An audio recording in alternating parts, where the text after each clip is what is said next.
Hello everyone, आज चलिए खाना बनाते हैं बिल्कुल बिहारी स्टाइल में। दाल चावल और आलू की भुजिया, जो हम बिहारियों का बड़ा ही कंफर्ट फूड है, क्योंकि मुझे बहुत पसंद है। मेरे घर में साथ साथ में सब खा लेते हैं, बस मेरा फेवरेट है। लेकिन यहाँ पे मैं दाल चावल को भिगो के अच्छे तरीके से रख देंगी और दाल भी रख दूँगी।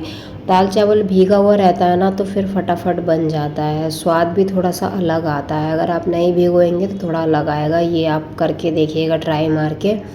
फिर मैंने उन दोनों को भिगो दिया था और रख दिया था, छोड़ दिया था 10-15 मिनट के लिए। तो मैंने कहा चलो यहाँ पे आलू की भुजिया भी काट लेती हूँ। और आलू की भुजिया ना मुझे छिलका उतार के पसंद है। बहुत लोग छिलका समेत बनाते हैं, पर मेरे पतिदेव को बिल्कुल पसंद नहीं है, इसीलिए मैं छिलका उतार के बनाती हूँ। और यहाँ पे देख सकते हैं ना, मैं ज़्यादा मोटा काट रही हूँ ना मैं ज़्यादा पतला काट रही हूँ, क्योंकि ज़्यादा पतला भी काट दूँ ना तो वो पूरा कढ़ाई में जाके चिपक सा जाता और भरता सा बन जाता, तो वो भी अच्छा नहीं लगता। थोड़ा सा मोटा और थोड़ा सा पतला रहता है ना, बीच मीडियम, तो फिर वो फ्राई होके बहुत अच्छा लगता है खाने में। फिर मैंने सब्जी चावल वगैरह सब काट पीट के, और इधर मैंने मशीन लगा दिया था। मैंने कहा मशीन लगा देती हूँ।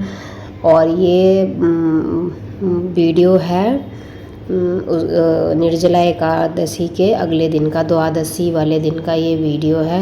मेरे साथ तो पता नहीं क्या हो जाता है, जब कोई मेरा व्रत वगैरह होता है तो मेरा उस दिन और लेट हो जाता है अगले दिन खाना वगैरह खाने में।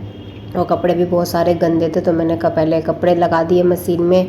और इधर मैंने यहाँ पे बेड वेड भी क्लीन कर दिया, क्योंकि 3-4 दिन से ना चादरें चेंज नहीं हुई थी, तो बहुत गंदी हो रही थी।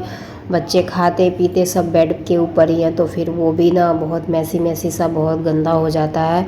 और अभी मेरा बेड नया है, तो मैं सोचती हूँ साथ साथ में क्लीन कर दूँ, नहीं तो ये चिपक जाता है ना, तो बिल्कुल साफ़ नहीं होता।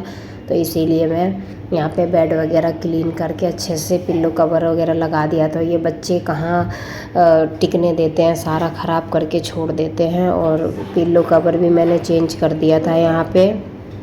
उसके बाद ये बेटी को मैं कह रही थी कि पिल्लो कवर लगा, तो वो अपनी मस्ती में धुन थी और कुछ काम नहीं कर रही थी, और मेरे साथ और मेरा दिमाग ख़राब कर रही थी। फिर मैं ये बेड वगैरह क्लीन करके आई, तो इधर दाल और चावल मेरा भीग गया था, तो मैंने पकने के लिए चढ़ा दिया था।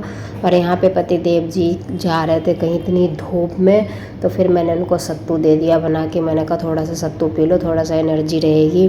वैसे उनको अच्छा लगता नहीं है, मैं ही ज़बरदस्ती देती रहती हूँ पीने के लिए, तो ज़बरदस्ती दिया था, फिर भी नाक मुंह बना के पी रहे थे।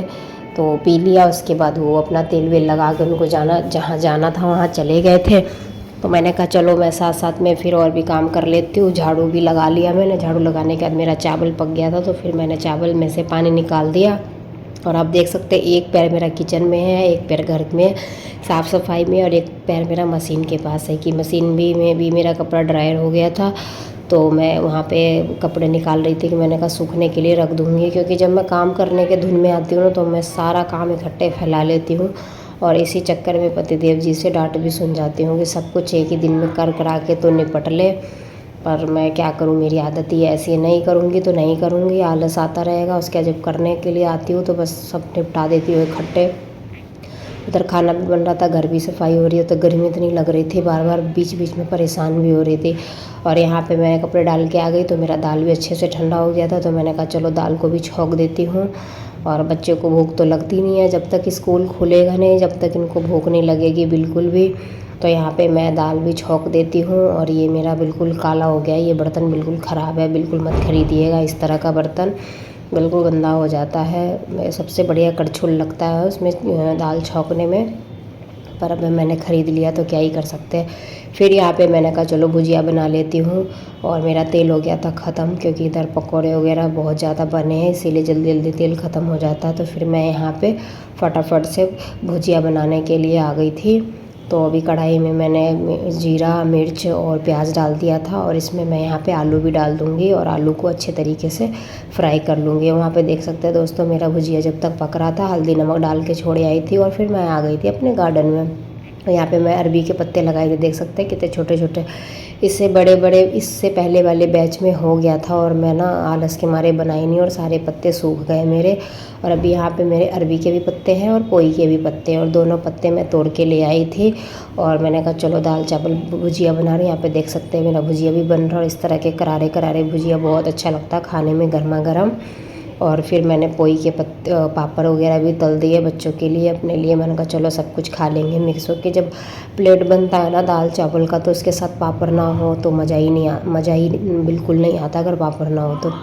और फिर मैंने जो आलू के चिप्स बनाए थे वो भी फ्राई करे, और जो मैं चावल की कचरी बनाई थी वो भी फ्राई करे। बच्चों को भर प्लेट बना दिया। अपना बच्चा सुबह से शाम तक खाता रहता है। और ये वाले तो चावल का पापड़ तो पूछिए मत, लाजवाब लाजवाब बना है। मैं तो ऐसे भी तल लेती हूँ, शाम को कभी खाने का मन करता है चाय के साथ तो मज़ा आ जाता है खा के। फिर मैंने यहाँ पे बेसन का बैटर बना लिया था, और इसमें ई पोई के पत्ते सिंगल सिंगल ही ऐसे डिप करके, और इसको कढ़ाई में डाल के इसको तल के निकाल लूँगी। ये इतना स्वाद बनता है ना, इतना बढ़िया लगता है खाने में। एक बार आप लोग बना के ज़रूर देखिएगा। इसी तरह से सेम आप पालक का भी बना सकते हैं, इसी तरह से आप अरबी के पत्ते के भी बना सकते हैं। ये सिंगल सिंगल ना बाहर से बेसन क्रंची और अंदर से पत्ते भी क्रंची हो जाते हैं, तो बहुत स्वाद लगता है। और यहाँ पे देख सकते हैं मैंने बारी बारी से तो एक एक करके सारे मैंने तल लिए थे। और जो मेरे अरबी के पत्ते थे ना, उसको मैंने एक में थोड़ा बड़ा पत्ता था तो उसको तोड़ के 2-3 घी में चिपका के उसको भी तल लिए मैंने, और बहुत सारे हो गए थे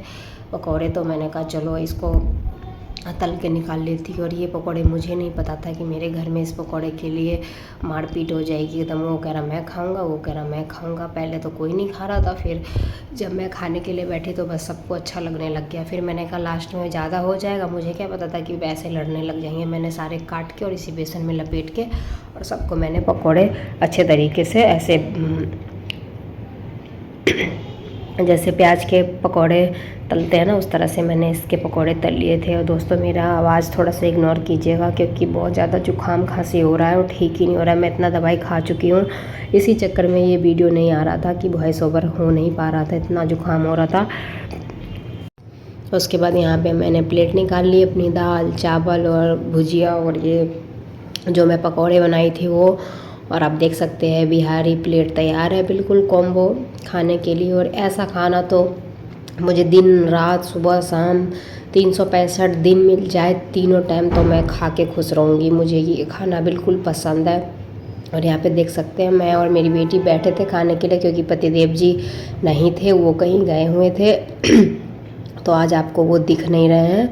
और यहाँ पे देख सकते हैं ये मेरा और मेरी बेटी का प्लेट, और हम दोनों माँ बेटी यहाँ पे खाना को अपना मज़े से खा रहे थे। क्योंकि मेरा व्रत था एकादशी का, और जो निर्जला एकादशी था उसका, और ये द्वादशी वाले दिन। और बहुत लेट हो गया था खाना खाने में, आप समझ सकते हो। मैं 4 बजे के टाइम में यहाँ पे मैं खाना खा रही थी।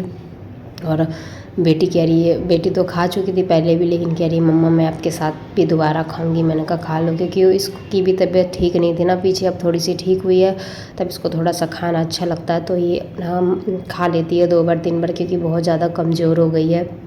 इसी की तबीयत ख़राब थी, पहले बेटे की तबीयत ख़राब हुई, फिर इसकी तबीयत ख़राब हुई। वीडियो अच्छी लगी